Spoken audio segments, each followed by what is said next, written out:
Hi, I'm Bess Rockefeller, president of the David Vermant Foundation.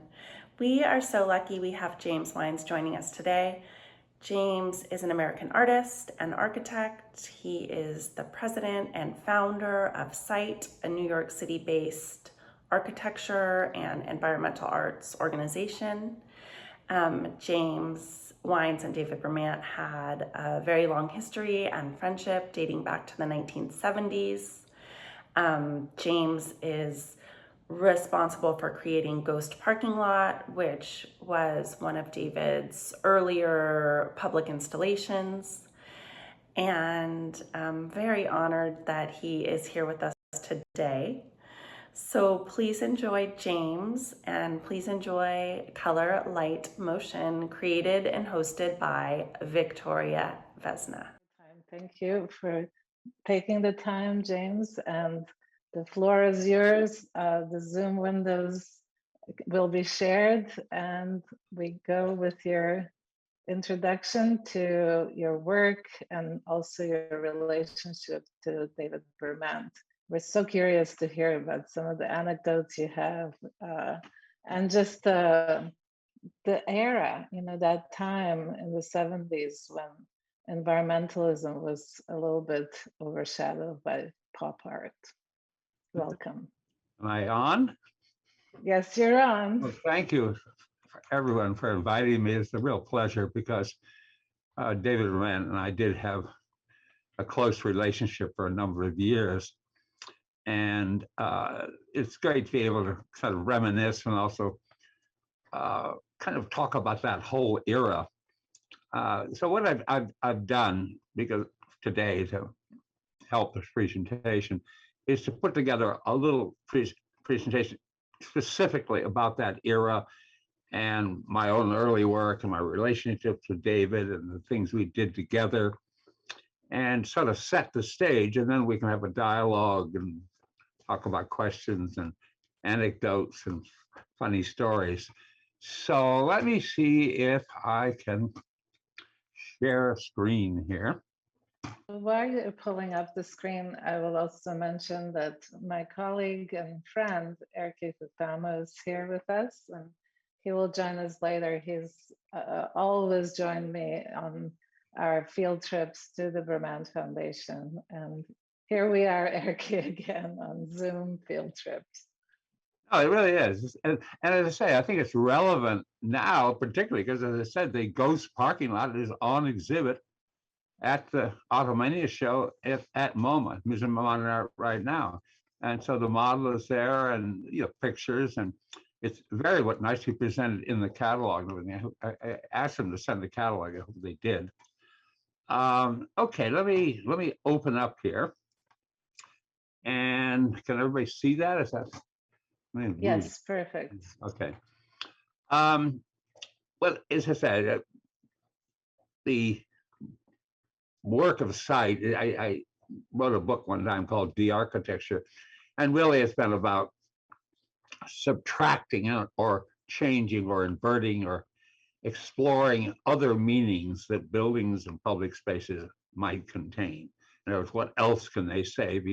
Because everyone always recognizes that form and space and structure, and particularly now with the advantages of the computer, most architects are just, there's this kind of gee whiz technology thing, so any shape can be made. So it's pretty much isolated to, in terms of your appreciation, to the shapes that are made or the spaces that are executed in this process. But historically, buildings said a lot more, and so that's what I'm going to talk about today. Uh-oh, why isn't it working here? Oh boy, I don't know. Oh, there it goes. All right, I hope the change slide things work. Anyway, this is just he was always an amazing character. I'm not only a remarkable collector, but he was generous and thoughtful and funny, and we had a lot of good times together. But his statement, "The art of our day that incorporates time, movement, motion, change, is the most vital of the arts being created, is the art of our time, which will endure." And he was he was really quite right in that. His early collection was really using spaces for situations and for kinetic art, where art would move, and performance art, and the variations that he was involved with really were relevant, probably less then because nobody knew what the hell was going on in terms of the general public. But they sort of predicted what has now happened in the visual arts. I was commenting in our conversation before this started that I would say maybe 60, 70% of the artists that I'm aware of anyway are doing some kind of environmental work, either performance works, contextual works, technology-driven works, whatever. And only a small number are still doing traditional painting and sculpture and so forth. So David was really responsible for the beginning of what has become much more relevant, much more significant. God, this thing isn't working. I don't know what's going on here. Let's see. Okay. Well, anyway, the one thing that's important to the whole issue is what I call the response to context.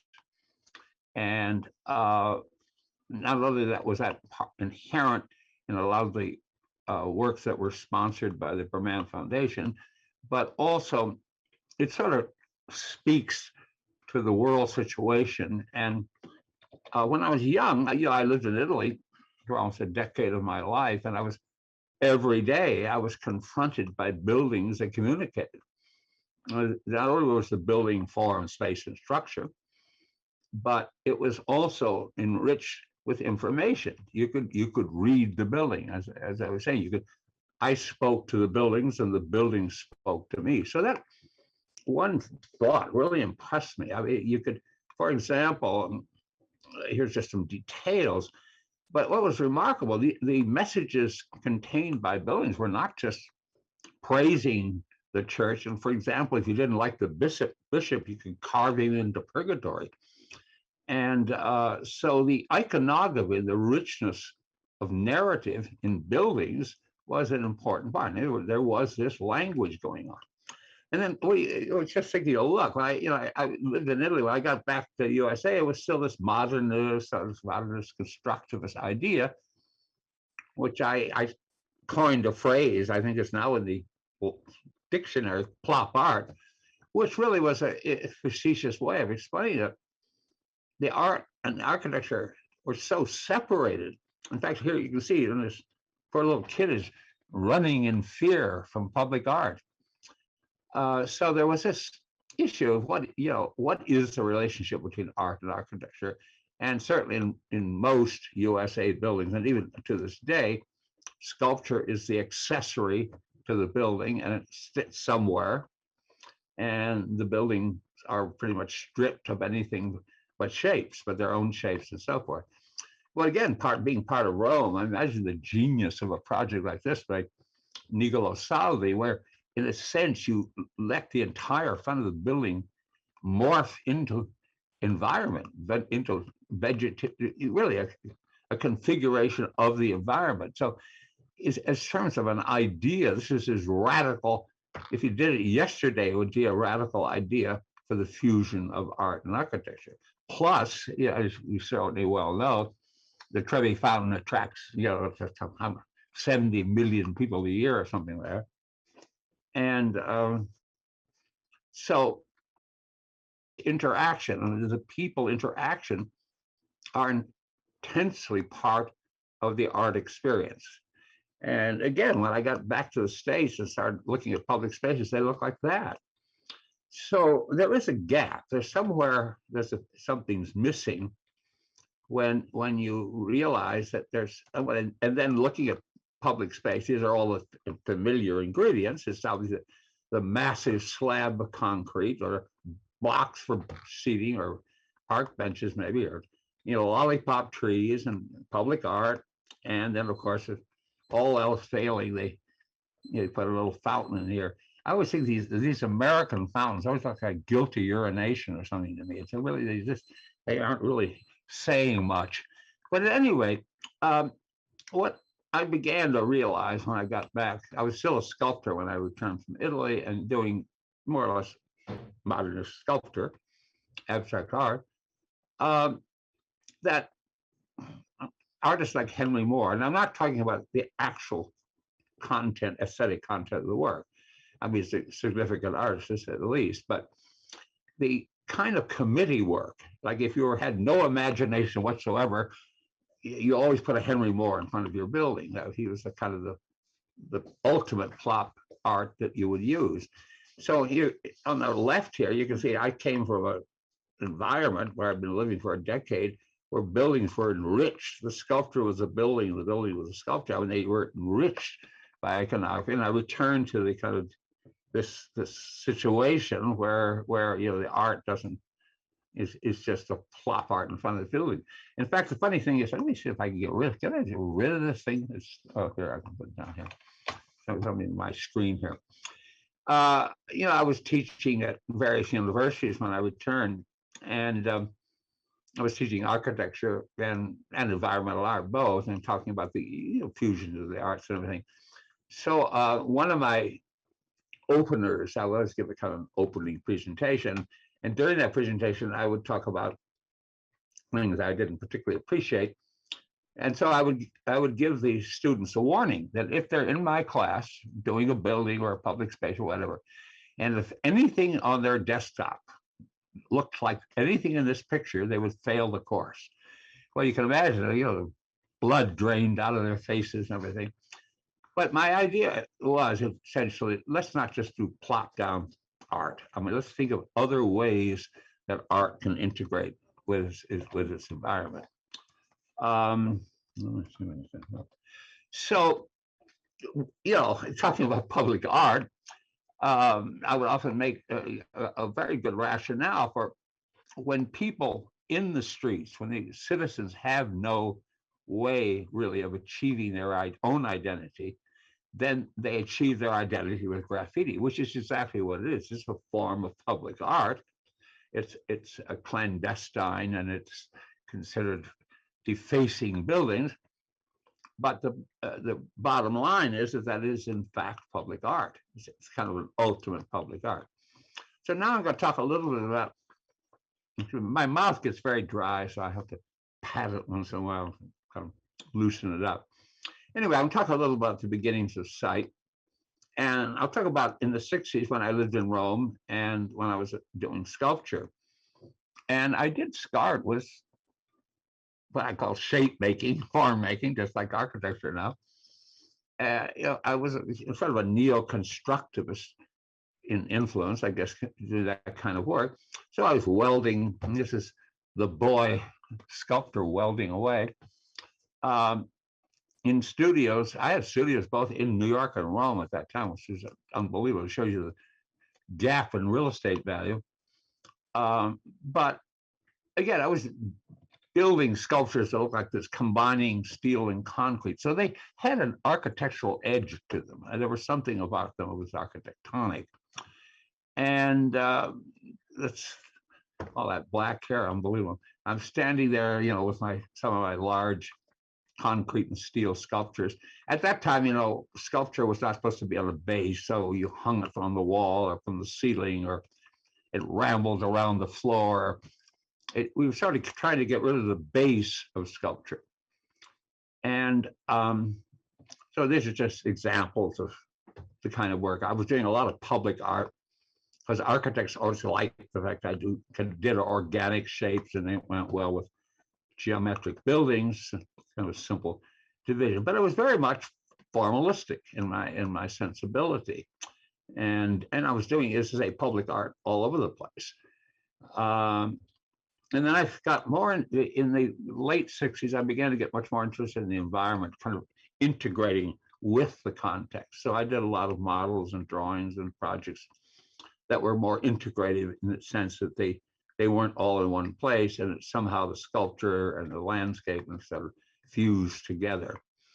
Well, this was a period where, of course, was the beginning of the environmental art movement. By that time, I was living in Soho, which was the epicenter of environmental art. Almost all of the ones that are famous live there. I mean, Dennis Oppenheim and Mary Miss and Alice Aycock and Bob Smithson and you name it. We're all pretty much within a few blocks of each other in Soho in the 70s and 80s. So it grew. And in fact, the general dialogue at that time was really based on escaping from the art gallery.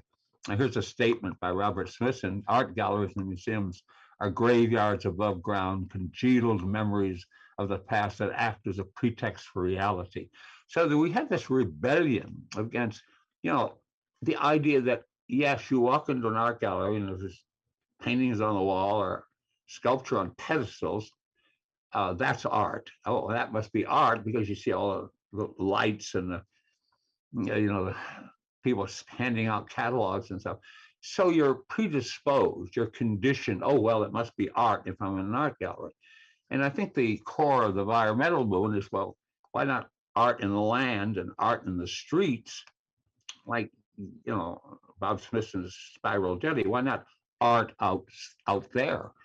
And the mantra, I think, used to be, which we all agreed, is that putting art where people least expect to find it is an interesting challenge and much more interesting than just having a show in a gallery.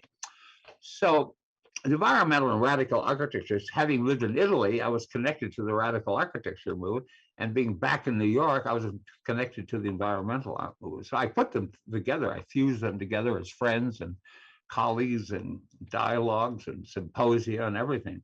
And this is just a panorama of the kind of work that's to this day done. I mean, there are some absolutely amazing achievements, and a lot of them dealing with architecture, like Bob Smithson and Rachel Whiteread and Christo and so forth. I mean, there were a lot of the artists who were really actually dealing in a perverse way with architecture and architectural spaces. So let's see if I can get this in there. Okay, now, so my actual beginning was interesting because I started working in the shopping center world. And at that time, or almost even to this day, if you want to draw attention, you put a bright color or a bigger sign, or these things that really, that everyone did the same thing, so they didn't have much impact. And so when I started with the Best Products Company, which is a chain store of big box stores, I sort of recalled my adventures in Italy, which where the building was, the facade was waving its hand at you for attention. The idea of the false front and the big message up front and so forth, and that was in the Old West too. I mean, here's a very early example of that architecture from, you see it always in Western movies, John Wayne and so forth, but it was a part of our tradition. So the best buildings were these big box stores, and this was one of the first ones we did. And naturally, it caused a lot of controversy. I remember meetings at the Best Products Company when the employees and with the executive staff there were warning Sidney Lewis, who was the patron of the arts, of course, that if you build a building that looks like that, no one will go in it. Well, to the contrary, not that no one went in it. It became world famous overnight. It was reproduced, I think, in every newspaper in the world. So that kind of attention naturally brought customers, and it did extremely well. So then they did a series after that. And it was, again, really all about inversion. And people always ask me, well, why would these people build a kind of a critique of their work in the public? And I said, well, it's just like, think of, Elvis Presley or Liberace. Their performances were really self-effacing. They had fun with themselves. They were, they knew they were great singers. You didn't have to rationalize that, but they were self-effacing and had a lot of humor. And I thought, well, the most powerful force in the society is humor, and why not put it into architecture? And therefore, not only did it work, but it worked extremely well. And so we did a whole series of buildings for them. We did a building is moved. I mean, I talked about Henry Moore Plunk down in the plaza, but here's a whole different experience. Here's a building, it's a jigsaw puzzle. And you push a button in the morning, it slowly moves out. And you can let the customers go in. And then at the end, you have both a piece of public sculpture and a building and the integration of the two. So you gain everything. You have architecture integrated with art to such an extent that it's a real experience. And the fact that it had this opening ceremony every day, again, attracted an enormous number of customers. It was extremely successful. And then we did another series. We did jigsaw puzzle buildings that would come apart. This was done for Florida, but it took advantage very much of inside, outside. You could address the building at the scale you felt most comfortable with. It dealt with sunlight, Florida light. Then we did buildings which are about equilibrium and weight. And again, they gauged people. People had fun with them. So at the same time, there were a form of conceptual art, and we had all kinds of theories, of course, rationalizing. But they were, in fact, public. I think that the important part is that everything about them dealt with a public experience. And I really believe this. This is kind of, I put this on every lecture because I like to say that by Oscar Wilde, an idea that isn't dangerous is unworthy of being called an idea at all. And basically, I felt that way. I mean, it's very funny because these buildings were, I mean, just controversial in the extreme in terms of, standard architectural fare. But basically, they took advantage of something that was very common in the Old West, the false front building. It was highway art. I mean, people would drive off the highway to see what's going on, of course. You see what kind of building is that. So if they're willing to drive off the highway to witness the experience, they'll also go in the store and purchase things. So there was obviously a commercial advantage. Then we started doing more complex ones. Sidney Lewis asked us, why do you never celebrate what we sell? So we said, okay, we'll just remove sections of the facade, and then the inside will wander through a thermal barrier there and you'll have an inside and outside. We call this the inside-outside building. So the inside is the outside and the outside is the inside. And this, again, was very popular, especially with kids. I mean, it's funny, adults never understood the idea of, see, inside the thermal barrier, the little fire engines as toys were the real, and then we just cut them off.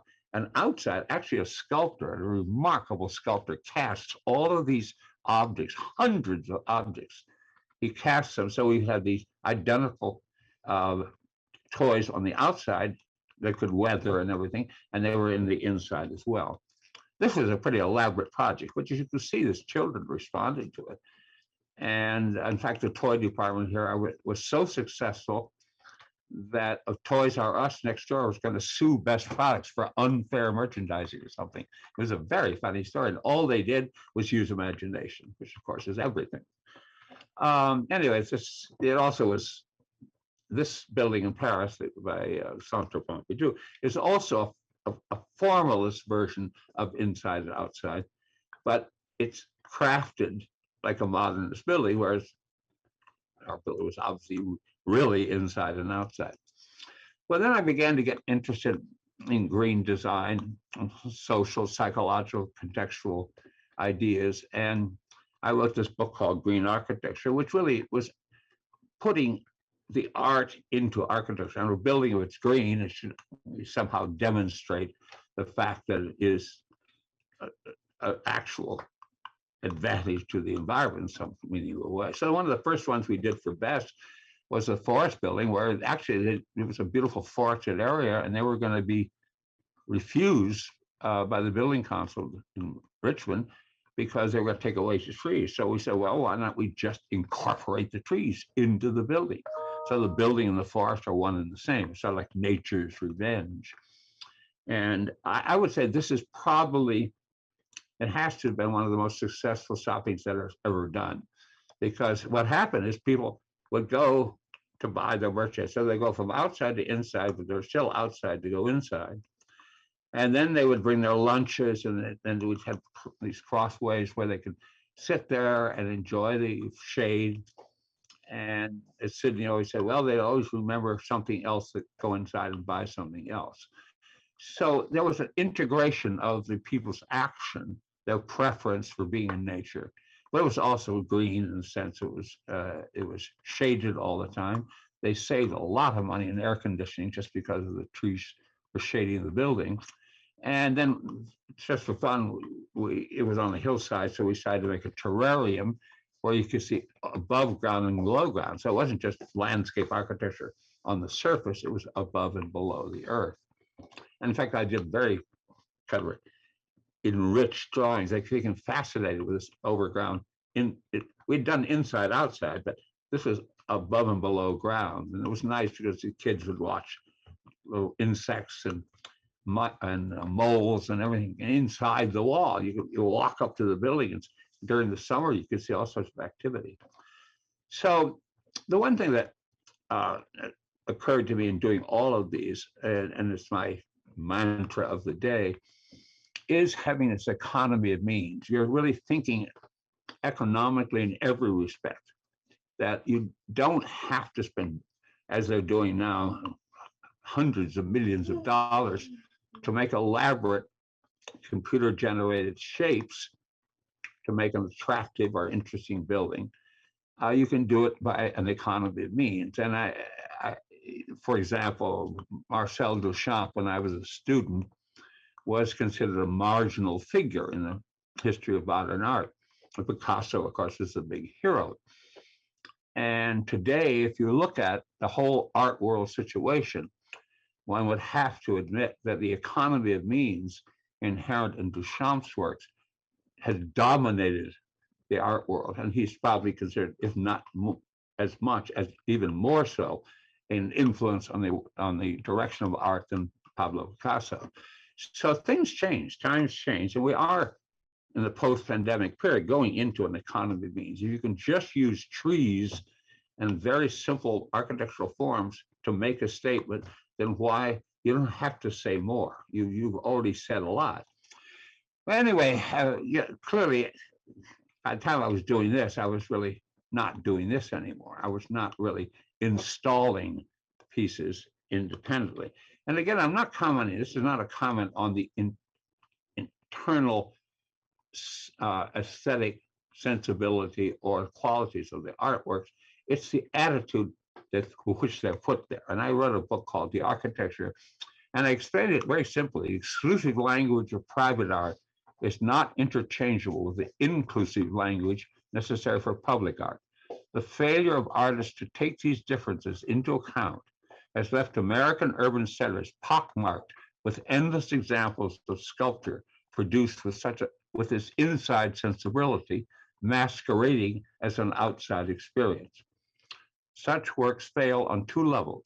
They're usually too large for containment in a museum or gallery, or too irrelevant for assimilation into the cityscape. So that happened a lot. Artists wanted to make very big pieces of art. So, okay, I'll just make it for outside. But there was never a inside, outside, and integrative sensibility. It just made it larger. So the Ghost Parking Lot was the first project we worked on with David Verman. And I just put a kind of row of sculptures at the top to show basically the opposite of what this was about.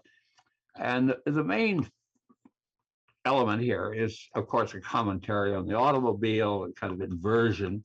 Petroleum is consumed by cars, but petroleum is also,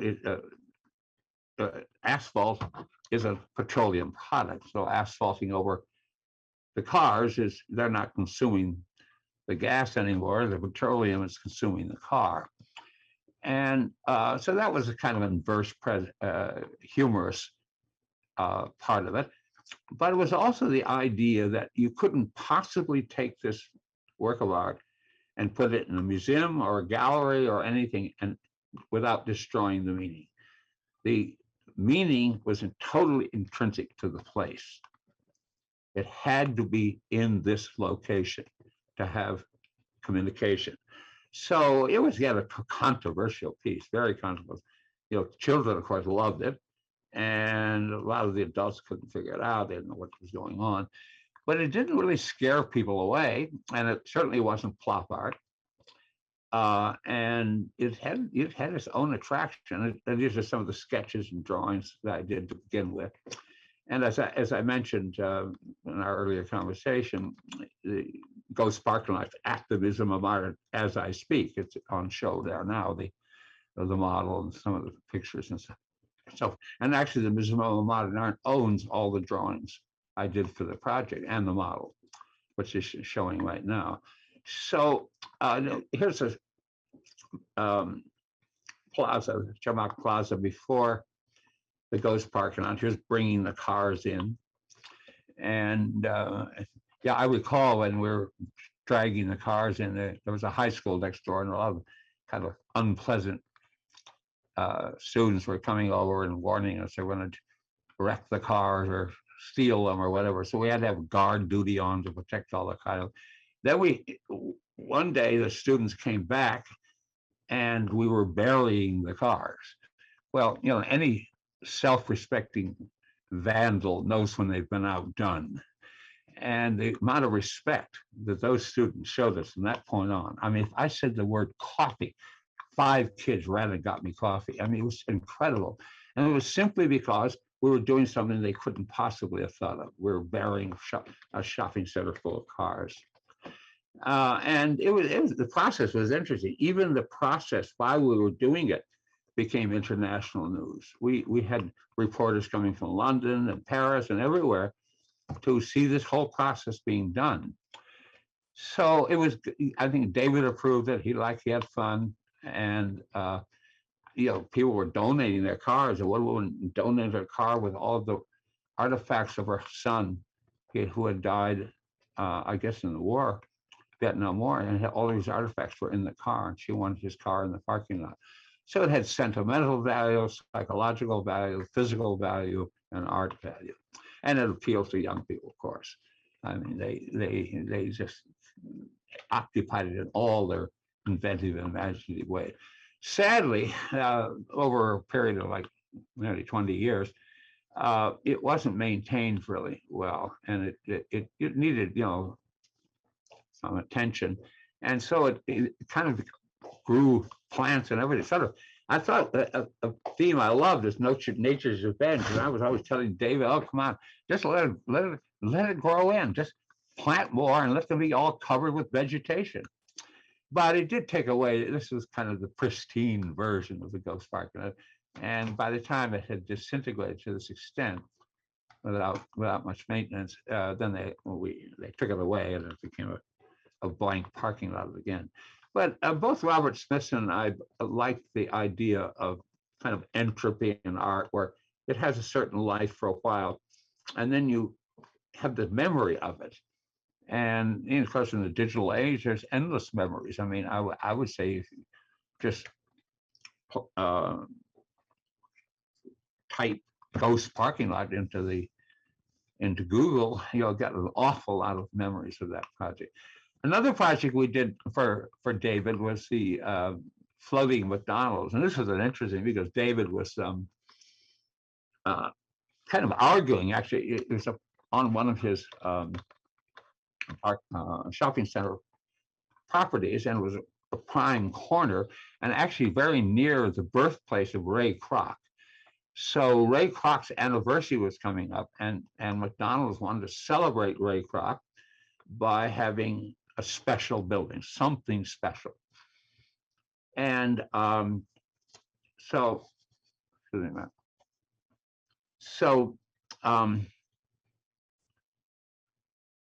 David was having trouble. He said, well, I want to get my artist, meaning me, wanted to get his artist to do the McDonald's. And at that time, McDonald's had just invested a huge amount of money in their kind of mansard style with the little ribbons on the roof. And they had invested a lot of money in this change of iconography. They weren't going to be the old McDonald's, they were going to be new McDonald's. So I remember at the first meeting, with the McDonald's group. The CEO himself was there. And the first words out of his mouth, well, I said, Mr. Bemant tells me, he was speaking to me, Mr. Bemant tells me you have a lot of imagination. And he said, you can, and you're innovative. He says, well, you can be as innovative as you want, but you can't change anything, meaning they had already made the commitment. So imagine you're, as an artist, the client tells you, you can be as innovative as you want, but you can't change anything. So, I started thinking about it. And so what we really did, we see, well, why don't we just take one of their standard mansard formulaic buildings and pop it? And so it would float. And that's what we did. So we did the floating McDonald's. So here's a standard one here. And not only was it interesting, but it let it daylight. It was nice to eat there. There was like a clear story all around. So we actually respected, as we always do, what the client wanted, but we innovated with it. We innovated with the order. Don't change anything. So we just changed it a little bit. So the basic ingredients remained the same. And it was great because you could recognize your friends by their feet. Children like to play under the building. You keep track of your children. It was nice to have the building lifted up so you could see outside. We did planting around it. So there were a lot of just basic kind of humanistic physical advantages. Well, now what I was just going to show is just a couple of works that grew out of our association with David and working in his shopping center environment and trying to innovate with the context. The Ghost parking lot did get a lot of world publicity. I would say, we have a collection, I would say thousands of articles about it. We're everywhere. And that was kind of before the internet days. So it was lots of us in publications. But anyway, Isuzu car company saw that we'd done something with cars. So they said, well, we're going to build a children's plaza next to the railway station in Yokohama, and would you be interested in the project? Sure, we're interested. So this is the railway station. The project is actually installed on the other side. But again, it was just typical railway station. So what was this? When we had our sit-down meeting, it actually was funny because in Japan, the great way of organizing industries is to have a team. And once you have a team, the team stays together and they'll do anything to see it done right. So it was a great experience in terms of just working with a team. They sent this whole team, like 10 people to New York, including one of the vice presidents of Isuzu. And he was telling us, he said, well, what we want, and here's what the client wanted. We want it to be sort of like a Japanese garden, where the stones point up in the air. And we want to have some reference to outer space. And of course, we want to celebrate the Isuzu car. So if your client tells you it wants to be a Japanese garden, outer space, and a car celebration, what do you do? So what we did is we did the inverted plaza. So the cars are there. It's just that they're upside down. The logo, everything is upside down. There's a mythical plane. There's an invisible ground plane on which all these people are walking. And the trees are obviously the roots. This is underground, so the tree roots show. So we did a totally underground plaza, upside down plaza. So, and this was controversial, of course, because what we're going to do with women's skirts if people look down the skirt. So we had to make all sorts of technical solutions. But here's it being made. We casting people's legs. Most of them from regional citizens in Yokohama, which in itself is all, and to get the Japanese citizenry to cooperate to this degree was great in itself. Then, of course, we inverted everything. So the Isuzu cars were upside down, but they loved it because they had just put in this very innovative transmission. And of course, the world would see the transmission and the innovation, so forth and so on. And then, of course, again, children loved it. And when children love something, all the parents like it too. and they were always jumping on the legs. And a lot of these collections of upside down people were families. They came from families. So children were jumping on their father's legs, for example, on his feet. So there was that integration. And of course, again, children learned about cars and so forth. Then the final one we did with automobiles, again, growing out of the Ghost parking lot. We were hired to do the main processional for Expo 86 in Canada. And they had planned something with 3 little puddles and little pools. And I guess the transportation pavilion was supposed to be somewhere at the back. And somebody convinced them to give a competition. So we won the competition. And our idea was to build an artery, which they called Highway 86, that would be the entire history of 20th century grounded air transportation. So, and sea and water. So it went from all the way from the harbor out here, all the way down, and then broke off under the highway. So it connected the harbor to the city, and then showed hundreds of examples of transportation. So it became an outdoor pavilion, and to say the least, people showed up. And in fact, that even became a problem because they would have 200,000 people a day trying to climb all over the cars and walk all over the thing. So again, it was a centerpiece, but all of the restaurants and adjacent businesses next to the Ghost parking lot did extremely well. And this is how we did it. We found all the objects, these are all real objects, and we cleared out the insides of the cars and filled them with I think concrete. And then they were all monochromed and then hoisted by crane and so forth. Here's a space capsule going in, and there's the top. And there was even a battle for which car company would have the top car on Highway 86. And I think Chevrolet or something won it. But anyway, the expo got a tremendous amount of money from people vying for the winning position.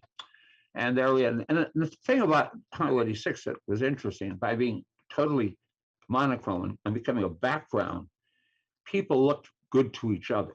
And I think that's another thing about public space is whatever the art, the people have to integrate and they have to look good to other people and especially be attractive to children. And then it went right off into space. This was an engineering feat, which sorry, I can't go into, but it was really amazing because they were able to do it because the weight of that car is still heavy way up there at the top. And then it went into the water, high tide, the whole airplane was underwater. And then the SEALs in the bay came up and were right on top of the police car there. During the day, there were these SEALs sitting there and people would feed them.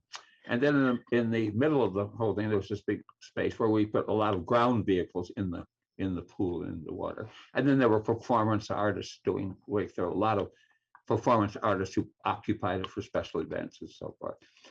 But anyway, the thing that we learned from working with on David's project and on subsequent projects is that a prosthetic approach to public art and public safety, where people interaction and body movement become intrinsic part of a completed work, it's just like the staging of a theatrical performance. The people are part of the raw material. They are the actors on the stage, and how they choose. It's spontaneous theater, and they use these objects in different ways. Then it looked good with no people too. It was interesting at night. Anyway, just to conclude this, I think of what architecture is generally about, what architects kind of promote when they sell you the work, form, space, and structure, which of course are naturally important. But rather than make that the whole show, site like to use idea, attitude, and context. So you're changing people's thinking about it, you're changing their attitude, you're changing their physical interaction. And now we have the future, which I think is going to be very much about economy of means, finding really innovative ways to do things, because this is a panorama of the impact of separation, social distancing, how hospitalizations and things. It's really changed the world. It's changed the way we're going to think about things and the way how we bring people together once we can do it with safety. So I found this nice quote from the Dadaist Manifesto, which is really true to this day. Art in its direction, execution and direction is dependent on the time in which it lives, and artists are creatures of their epoch. The highest art will be that which in its conscious content presents the thousandfold problems of the day. The art which has been visibly shattered by the explosions of last week. And definitely we're living in a world of explosions now, and there's a lot of art expressing that. But I think to be optimistic, we're going to have to find new ways to introduce the arts into our society, into the public domain. And I do these posters and things from time to time. People were constantly asking me how I was responding to 2020. So I said everybody has a vision of myself. And then just as a reaction against the Trump era, I did this Liberty landfill project, which really was just showing, again, well, actually, he was planning to do more landfill of lower Manhattan for real estate. And so my idea of the Trump world is where you bury the Statue of Liberty, so only the torch becomes a public plaza. And of course, surrounded by, I guess, Trump towers or something. Anyway, so that's the end. And a lot of this really does harken back to my relationship with David and his genius for allowing artists to do what they do. I mean, there's so many clients, as I was explaining, that try to curb you or try to thwart you or think they know more, or they think they're artists themselves. And that's usually the kiss of death. There's been more wonderful projects destroyed by that attitude. So to be a really great client, you just have to want to take advantage of the arts and be like David Vermant. And that's it. Thank you. Thank you so much. If you could just stop sharing screen, and we're gonna bring in our guest, Erky. Okay. So let me go back to my, so I can go back to my screen here. Where is it here? You can just stop sharing. Wait a minute. Okay, let me get rid of this one thing. Screen share, yeah. There Okay, we go. am I back now? You're back. Okay, All thank you. All right. Thank you so much. Oof, that was just fantastic. Really so inspirational and wonderful to get this kind of context. And these last two images of the work you did with your self-portrait and the Statue of Liberty, the flame that remains actually reminds me of a lot of like North Korea has these kind of just flames, and it's a dictatorial sculpture that remains. It's amazing. And we're joined by, well, you know, we're joined by Andrew Vermant, David's son. Well, David was quite remarkable in the fact that he had this edge. He had this humor, and he had a kind of perverse edge. And people really get sick and tired of, you know, kind of milkshake kind of things. And I think that by doing something unusual or different or provocative or whatever, there's just no doubt about it. You begin to get the respect of your public, whoever your public is. And I think that's the reason the whole environmental movement got started. It's just that artists were sick and tired of being in those esoteric situations. Still the same. I mean, it's still the art gallery world is very hermetic, to say the least. And it's very hard to break down those walls. And anything that happens in the gallery or in the museum is okay. And it's just nice to get out of that context and become part of the real world. You know, again, something like the best products buildings. If you sort of presented that kind of a product at that time our projects at that time to the Harvard Design School, they would totally disdain it. You know, oh, that commercial environment is beneath contempt. I would never be part of it. Well, the problem is that's where the people are. And if you want to do art for your community or art to communicate, you go where the people are. So that's been the guiding light. And I think now the big issue is, you know, half the world is going to remain, I'm sure, or want to, just for safety reasons, continue social distancing, and the other half is going to want to cluster more than ever. And you see that a lot in New York. You see these incredible clusterings, and you see these people dutifully separating. So that's going to be the redesign of public space is going to have to accommodate these divisions, these contrasts.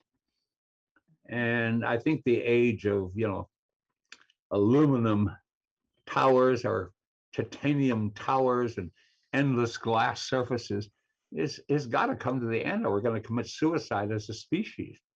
I mean, just what it's doing to the environment is catastrophic. So I'm thinking think small is probably a good motto, and think economically and squeeze the art value out of economic means. I think that would be my main message. I think we just discuss anything you want. I'm just thinking about, you know, the times we live in. Andrew Bermant, David's son, joined us, James. Hello, how are you? Good, James. It's great to see you after so many years, and you look well, and Fantastic. it's great to hear your story. And this is something that I will, Victoria, hopefully, and Bess, I can get a copy of this because I do want to share it with people who weren't able to attend today, because I think they'd be very, very interested. In particular, my partner Lois and the attorney Dave Berry, who's worked on Hamden Plaza since my dad was it, as well as our current architect Paul Tepfer. He would just be thrilled to hear this and see this. I just wanted to make a note. I don't know if it's full circle or what it might be, but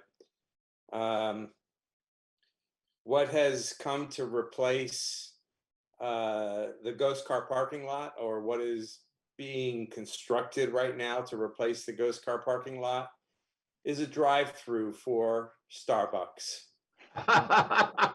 Oh, that's a sad That's really great.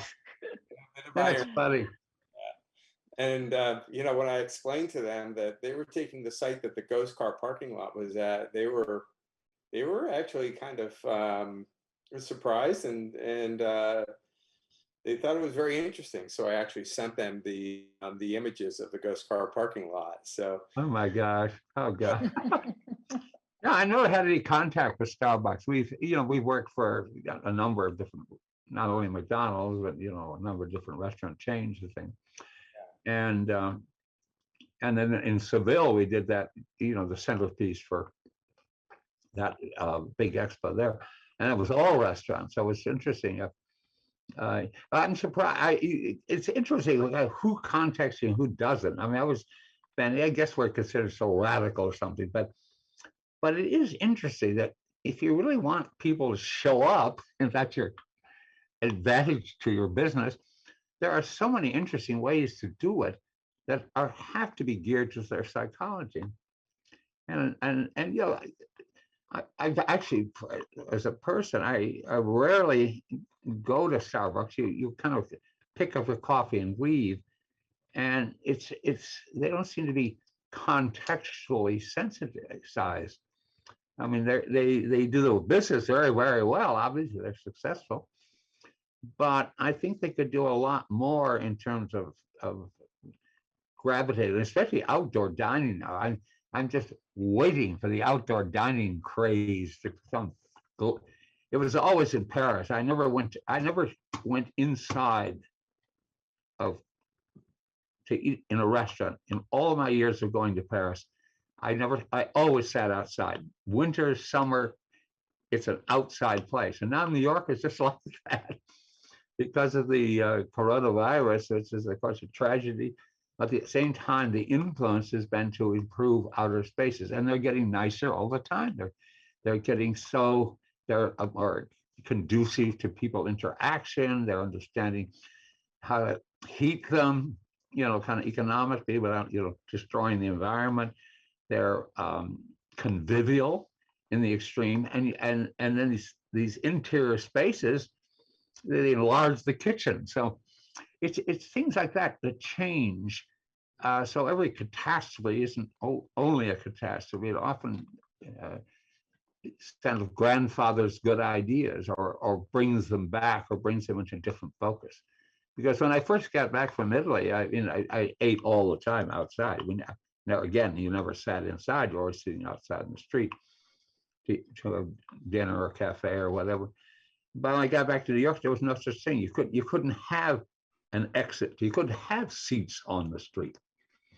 And I thought that just the whole psychological impact of that, and how kind of anti-human, anti-interactive it was. And now it's the polar opposite. So I think of these. I think the biggest issue is how to do all of this with economy of means. I think that is going to be the big issue. So you don't have to spend a lot of money on decor or elaborate structure or whatever, that you can really accomplish it with ways that are economical.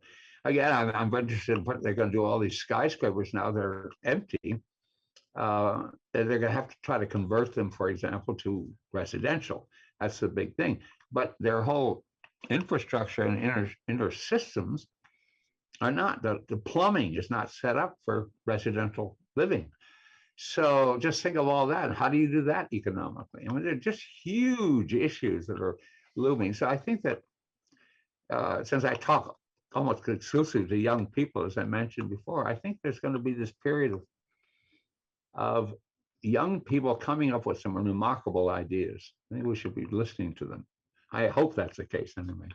James, we were just joined by Dana Cuff, who leads up the City Lab at UCLA and is a wonderful colleague. And she's actually educating a lot of the young people that you're talking about and doing amazing work. So happy you joined, Dana. So happy. Welcome. Do you have any comments or questions? I'm just sorry I joined late. I'm going to listen for a little bit, but I don't think we've ever met, Mr. Wines. It's nice to meet you. Oh, it's a pleasure. Come to New York. As I say, it's not much, but we call it home. So no, it's just no. I would like to very much. And yeah, I've been teaching off and on like my whole life, and now, interesting enough, I'm mentoring a lot of foreign students, especially from Iran. I'm sort of popular in Iran, so there's a lot of young people, incredibly talented young people in Tehran who want to get out and want to be able to practice their work more freely. And so, but Canada, of course, is accepting all these young people. So I get this, I'm trying to help people get to New York, but again, it's so expensive. And of course, inheriting the Trump era and everything makes this sort of a disaster. But then I think also constantly of this incredible talents that are going all to Canada, because Canada is making easy to enter, easy to get a citizenship. And so Canada is going to have all of this brain power that we're not getting because it's so difficult to come here. Even education here is so costly. And you're doing a lot of work in China, right? You're doing tons of work in China, actually. Yeah, we're doing. Well, funny thing is that we're working for Virgil Abloh. I mean, we did a lot of work for Willie Smith. In fact, we did design the exhibition that just closed at the Cooper Hewitt. And Willie was the hero of African American designers, and a hero certainly to Virgil. So we've been doing stores for Virgil Abloh in Asia. He's big in Asia and is doing remarkably well there. but he is an amazing designer as well. Willie Smith was, like, talk about economy of means. He was one of the really great people who contributed to what he called people fashion for the street. And he always had this nice saying that he didn't do fashions for the Queen's family. He did fashions for the people who are watching the Queen go by. And that's why we had a great relation. And all of his showrooms we did as collages of the street. So things like that are really, I think, going to come in more. I don't feel irrelevant. I'm 89 here, but I don't feel like I'm a lost cause or something. And you're an inspiration, very much so. Are you kidding? If I may, Erky has a comment. yeah, actually, so I want to sort of like actually start from a little bit differently from what I thought about. So because of this mentioning of the China and the working China right now. So so just briefly before this pandemic started. So I was in Wuhan, of all places. oh my gosh. Actually, so we were having a week-long symposium. I published a book in Chinese, and it was around that book, But anyway, so in Wuhan, so I visited several times this kind of a typical environment, so city environment, which is like a little Europe. So where you can take a few steps from France to Spain to Germany, and there is a sort of like a church which is actually a wedding palace for young Chinese couples, and so instead of traveling around, so you take 2 hours of your life, and it's like a theme park within the city. And then it's completely surrounded by these typical high-rise buildings that they built in Chinese cities, which are completely without character, I think. Yeah, I know. And, so what I wanted to say is that I read this news that the Chinese government now is strongly discouraging, the building, or even prohibiting building this kind of like, so we say internationally referential architecture, like they've done so much in China. So yeah, in a way, like talking about some kind of going back to some kind of Chinese tradition and thing. So I was just kind of very curious to hear what do you think, James, about this trend, because in a certain way, I mean, the work with Side was talking architecture. It was referential. It was architecture that's speaking, that's having conversations with you, making a lot of references to here and there. So how do you think about this Chinese phenomenon, and also what do you think about the Chinese government's sort of like kind of recent reaction against that kind of referential architecture? wow, you asked big questions. No, I work with Chinese people in our office, obviously, especially our office, and I would say I have more dialogue to these days.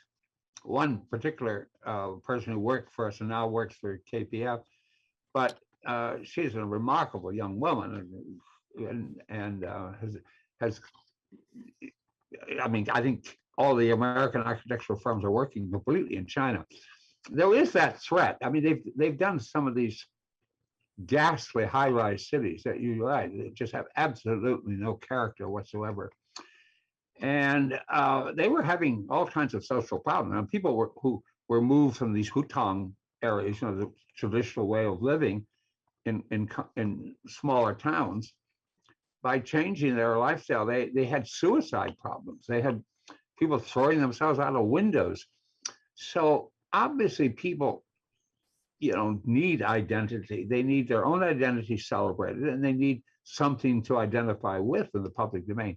And China's doing that. They're making kind of combination of kind of ghastly high rises and very indifferent architecture, and then suddenly plunking theme parks in the middle of it to keep people happy. So there's this, it's kind of, again, that autocracy attitude. The way the classic American system worked, and David Vermant would be one of those people, it was much more freewheeling and regarding our own freedoms, which we do, as being precious. It's not that inventive. In fact, for invention, they do bring in quite a few foreigners. I know that many of my friends are working in China like we are. I mean, everybody is.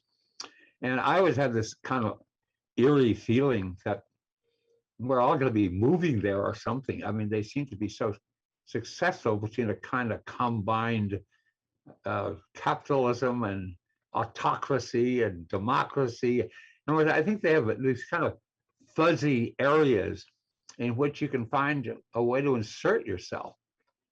And because, I mean, Virgil Abloh is certainly imaginative, not only as a fashion designer and everything, but you know, the other thing I find are absolutely startling is the amount of wealth that's floating around China. But they had an opening, you know, to one of our showrooms. This was actually the one in Tokyo, but also in China, where, you know, you can buy $1,000 pairs of sneakers, and then if Virgil Abloh will sign them, you have a $1,500 pair of sneakers. And so it's another world. I'm not sure if it's apocalyptic or if it's optimistic. I haven't lived there. I only visited once, really, and because you know, obviously social distancing now, and I can't walk anymore because I'm handicapped. But I do wonder how it's all going to come out in the wash, as it were, because whatever they're doing by sort of this hybrid system seems to be working very well. And the one thing I definitely noticed in having young Chinese employees and working mostly with the Asians, I would say over the last 10 years, most of our employees at site have been Asian. And there's not only loyalty, but there's incredible dedication. The work ethic is extraordinary. And this young woman she wanted to learn more about corporate architecture, so I helped get her a job at this huge, I guess KPF is one of the biggest firms. But she's, of course, because she speaks Chinese and is extremely competent, is now working like 2 shifts. She works the day shift, then at 9 o'clock they start speaking to China, and they have all the dialogue. Of course, since she's fluent in 2 languages, she's, you know, translating and working, and it's amazing. She's just, she's a young, just graduated kind of person, and remarkably intelligent. But just the capacity to work 2 shifts like that, and not complain, and to actually enjoy that work ethic. It makes me a little nervous because I don't see that kind of behavior. I used to see it a lot more, especially in New York, but I see it disintegrating or not being as energetic somehow in our country. And I hope it doesn't leave, because but that power of invention and that compulsion to do something interesting with your life and everything, and whatever your profession is, has always been at the core of taking advantage of our freedoms. And here we have another culture succeeding overwhelmingly, and their actually government system is quite different. So I don't know what I say I wasn't there longer than my only experience is dealing with it as a respondent, but I don't know really about how the system works actually, and how what they always talk about. There's a lot of problems with it, but so far I've seen more virtue than problems. I think one thing, respecting each other is enormously important. As they say, wear a mask in China, everyone wears a mask. And you protect your neighbors, you protect yourself, you protect your children. You realize that, you know, taking a vaccine or what, it isn't just you who's being protected, but you're protecting other people. And that sort of relationship seems to be deteriorating in our country. And I'm really worried about that. I'm very worried about that. I'm glad you brought up China because I'm very aware of it all the time and every day. And it's a kind of conundrum. On one hand, you take advantage of it because of the economy. And on the other hand, you worry about it. You can't quite reconcile some of the things you hear and see. So just to circle back to where we started, I'm wondering how you were mentioning how in the 70s and 80s in Soho, Smithson, Alice Aycock, Oppenheimer, all this amazing group of people were hanging out there that now has just become kind of a shopping fashion district and completely lost its roots. But this is around the time you met David Berman, correct? I'm sorry, what? Is this around the time when, how did you meet David Berman? How did you two connect? Well, I think David, we had done a few buildings for Best, and I think he called Sidney Lewis. That's how I think we met. And he called Sidney Lewis, says, you got this crazy guy doing work for you. What do you think? And I guess Sidney Lewis gave him a good recommendation. So David called and we got together and started talking. And the rest is history, as they say. Wonderful, wonderful. There's a question from the audience that I will read to you that's in regards to the Oscar Wilde quote, that an idea is not dangerous, that is not dangerous is unworthy of being called an idea at all. So the question is, what are some of the ideas that you think today's artists and designers should strive to communicate through their work? Oh boy, that's a big question too. That's like the China question. This is another concern I have because an awful lot, because of the social conflict in our country and the politics and everything, an awful lot of artists are becoming what I call kind of too prescriptive. They tell you exactly what to think. So I'll do a painting of, an agonized African-American community or agonized faces or people whose lives are being disrupted by the political scene or whatever. And they're highly illustrative. And to me, they're trying to, as I say, too prescriptively tell me what to think or tell me what to believe. And I, again, growing up in a more Deschampian world, I like the idea of art that suggests things to you, but doesn't tell you what to think. It gives you clues of what, and that's true of films and literature and everything. You don't want to be banged over the head with messages in the arts. I think it's healthier. I recall seeing I like German Expressionism, and I recall the one show at Museum of Modern Art. And I was enjoying all my favorite artists and seeing early expressionist works, paintings and sculptures and everything. And they were loaded with social commentary. Obviously, there was a lot of conflict going on in the German culture and the European culture in general at that time. And so there was a protest art, but it was protest across the board. In other words, everyone has a reason to protest, and that was more universal.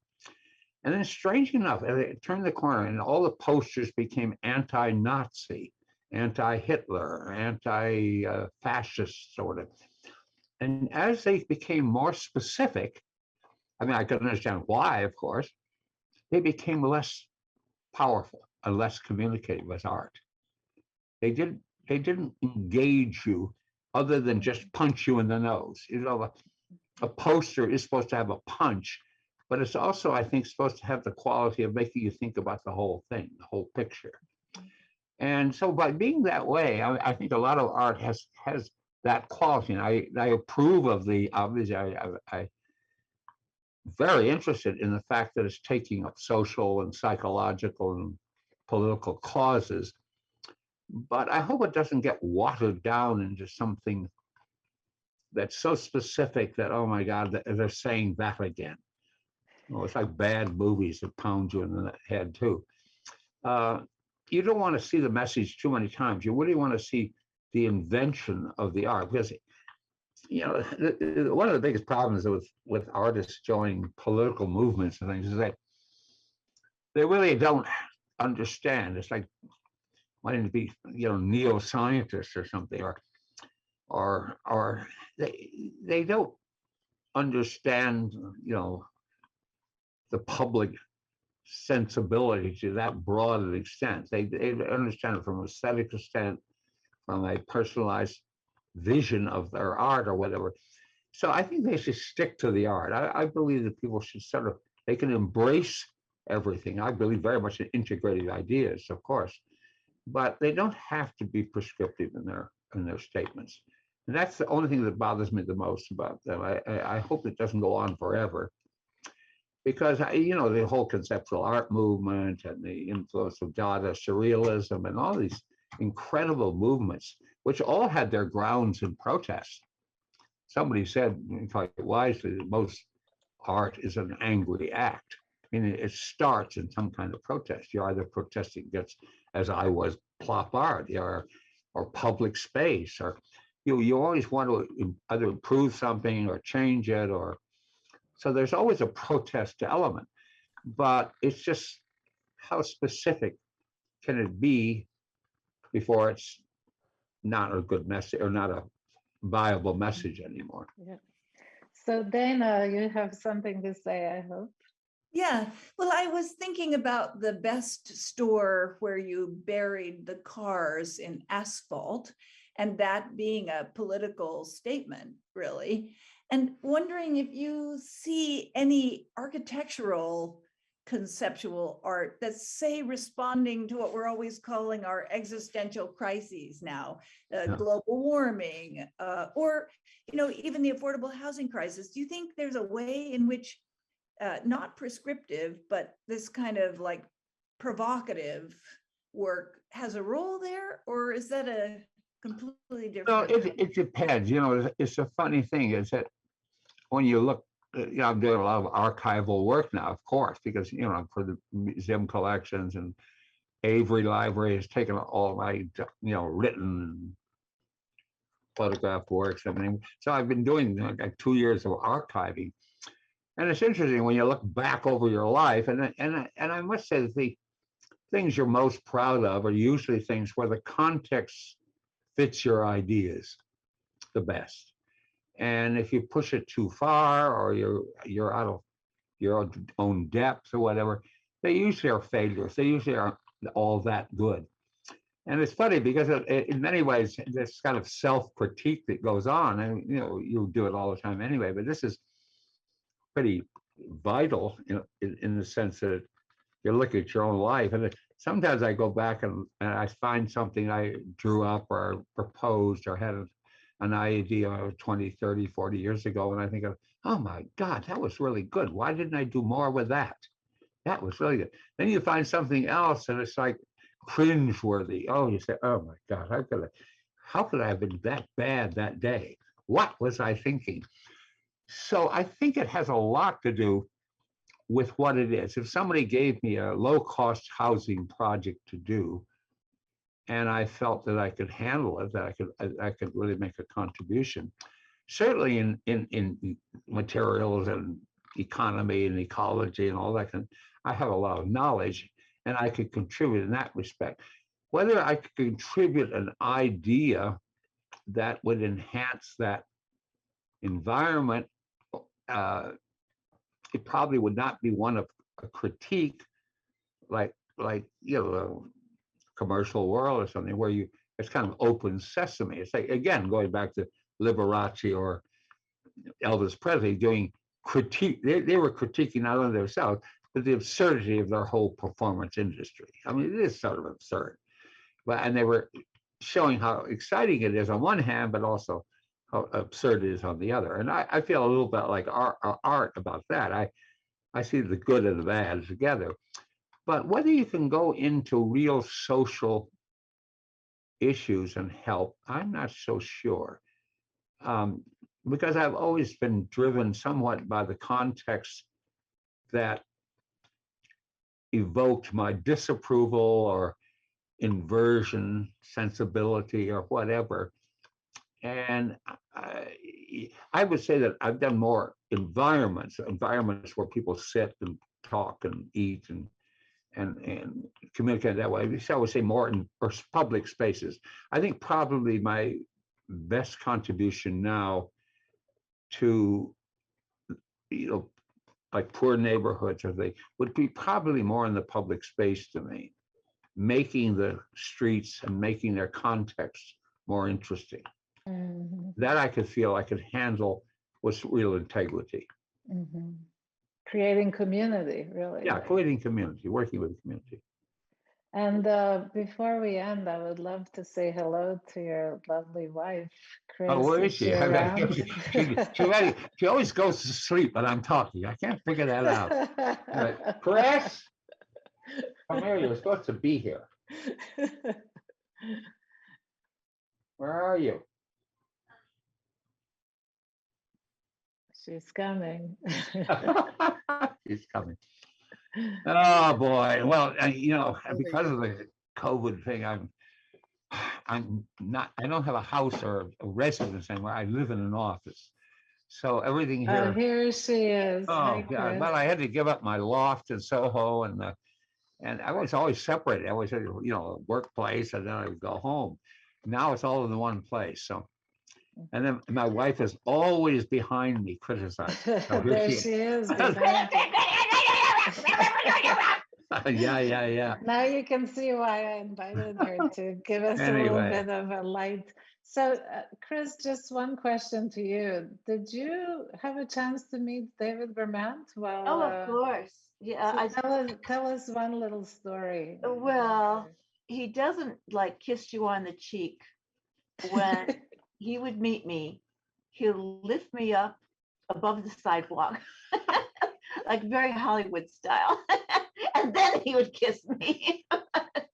Oh, he was a very dramatic, charming man. He just absolutely delightful, and he had a great sense of humor. I didn't know him during his work period with James. I met him, much later, but he was always just so charming and gracious. And I got to spend a couple nights at his house in Santa Barbara. Yeah. And he had such a wonderful art collection, and his wife's sister would go walking for him every morning, and they take long walks, and I went with them. And he had a good life in Santa Barbara. It was very charming. No, he was more relaxed, I think, than he was, because I always had the feeling that, it's very interesting too that the merchandising industry, shopping centers, stores, merchandising of all kinds, the leaders of those industries at that time, like the Lewis family and like David, you always had the feeling that they really made their money to invest in their pleasure, which in both cases was arts. And so I knew David at the height of his intensity, and then I saw him in this relaxed circumstance that Chris is talking about, and he was still fun and so great to be with, and I appreciate the fact he could be more relaxed. But there was something about the energy that he emitted during those, let's go for it kind of thing, that definitely that's missing. That's what's missing in American life. Somehow the .com generation, you would think that since they're the visual products, that they would be more energetic about art and its role in society.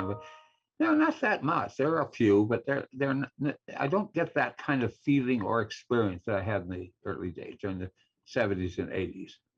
I really don't have that feeling. Well, there's very few collectors like David Vermant who actually were not collecting to, make the art objects more valuable, etc., but really Yeah, I know. support the art. And that's why it was wonderful to see how this project, the Ghost Parking Lot, was actually a beginning of a whole series of investigations and provocations and really just putting it out there. So it's wonderful to see. I wish more Bezos type people would be like David and support some of the great. Well, there actually are a lot of young artists and architects who have amazing ideas, but not much support. And Yeah, I think the that's the gallery issue. system is still dominating That's the everything. big issue. You don't You're- know, it seems like people nowadays just expect a return on their money. Yes, I remember exactly. Brad Pitt said something like he bought something, he expected it to like accumulate in value within 2 years. And that's not why people buy art, not to see if it gets Yeah, more valuable. David and I mean, all my early art patrons really never had that attitude. They never. It was always the game that was being played. It was like, you know, great chess players just they would attack the issue. Oh, let's get it done. And it's that kind of They wanted the entrepreneurial. art, not that it was going Was to the make them money. art? Yeah, it was the Yeah. art. It was and their entrepreneurial enthusiasm, the fact that they could make it possible to do something. And it's I don't I do miss that, and I think there's a whole generation. I'm doing this series now called Economy of Means, which are lectures about just the subject I touched on today, and I'm accrediting a lot of young architects and artists and things in it, and but they all have that, all have that feeling that they're hanging on by their fingernails Yes. to survive. And they don't have that kind of personalities and entrepreneurial spirit behind them. And it's a tragedy, it really is. It's an area I hope will be recognized as a vacant hole and filled in pretty soon. I hope a generation of collectors will start growing up with the artists and architects. I really do. I hope that's possible. I hope those words reach some rich people out there. Yeah. Well, that's it. That's I think the issue that's at the core of this is that it does take a spirit of risk. It really does. And Andrew. Yeah, it can't just be, oh gee whiz, those shapes are nice. Oh gee whiz, I'll do that. And it's No, it has to be collectors who understand the art, who are collecting it because they love it, not because they want to resell it and make money. That's Andrew. and it's a different way of thinking. Part of the objective of David's foundation is to, and I think this goes into this, part of this conversation is to help the younger artists of today be seen, be able to go to and show their work at the different venues. We now have these very large, I forget what is it? The very large art shows in in Miami and the fairs, the art fairs. Yeah, the art fairs, to have, the artists that are coming up show at these expos, these art expos, and to help fund these artists to be able to show their ideas. No, you're right.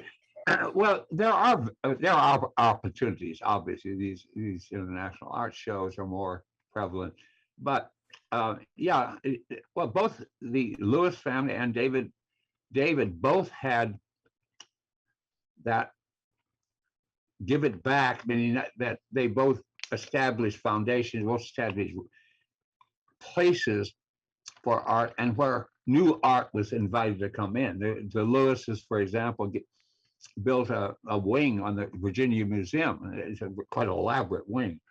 It's like almost as big as a museum, if not more so, to house their collection, and which is extraordinary.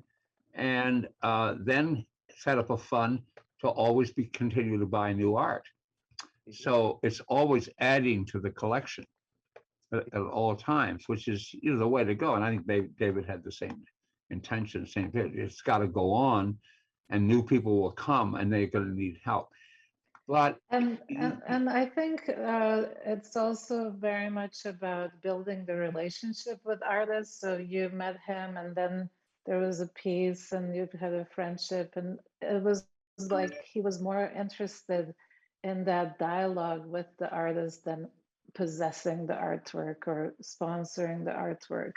In fact, I know that he even destroyed some art pieces from artists he didn't But really it also met a common goal.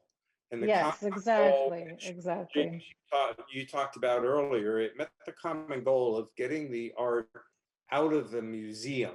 Right, Select few right. people can get to see the art and instead let the art be experienced by people who don't normally experience art, That's who right. don't go yeah, to museums, who live or living every day and driving past the ghost car parking lot or driving past McDonald's on Cermak Road and experiencing what they normally would not experience. So sometimes that was good, sometimes it was bad. You know, sometimes you had people who were very supportive, and sometimes you had people who were very antagonistic against it.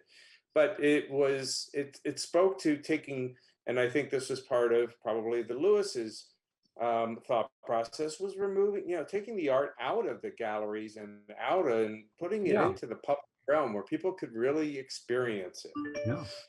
Yeah, no, it's absolutely true. I mean, I remember with the Lewis's, they started putting parts of their art collection into the shopping centers.